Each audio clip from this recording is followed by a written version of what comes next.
বোসপুকুর শীতলা মন্দিরে আমরা জানি যে এর আগে অনেকটা নামডাক করেছিল ওই মাটির ভাঁড়ের মণ্ডপ দিয়ে, সেইবারই যেন আবার ফিরে এলো এখানে। এবার এদের কি ভাবনা, ভিড় কেমন একটু জানবো কমলাক্ষ।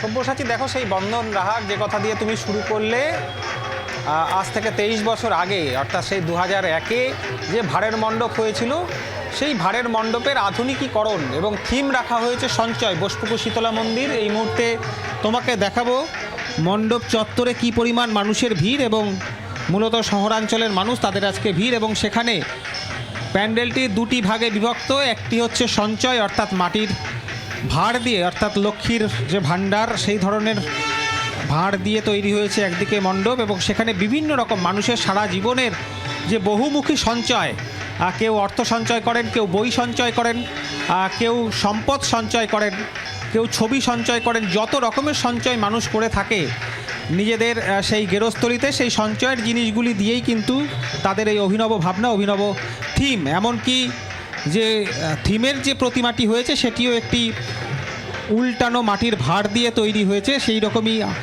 তার গড়ন।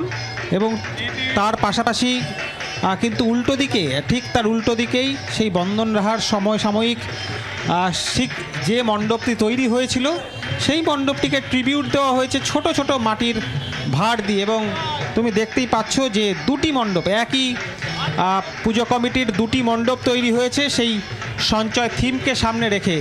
এবং এই অভিনব মণ্ডপ দেখতে সকাল থেকে সন্ধে, পঞ্চমীর রাত গড়িয়ে যাচ্ছে। মানুষের কিন্তু ভিড়ের কমতি নেই। আমি তোমাকে আরও একবার মানুষের মধ্যে দিয়ে হেঁটে হেঁটে এই মুহূর্তে অমিতের ক্যামেরায় দেখার চেষ্টা করব যে মানুষের তৃপ্তি কীরকম।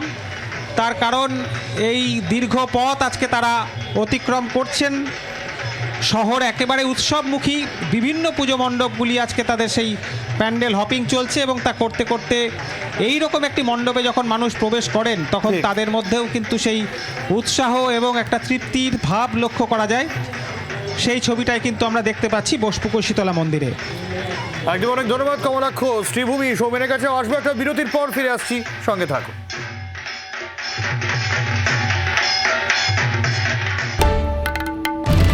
বাংলার আওয়াজ, বাঙালির আবেগ, জি 24 ঘন্টা।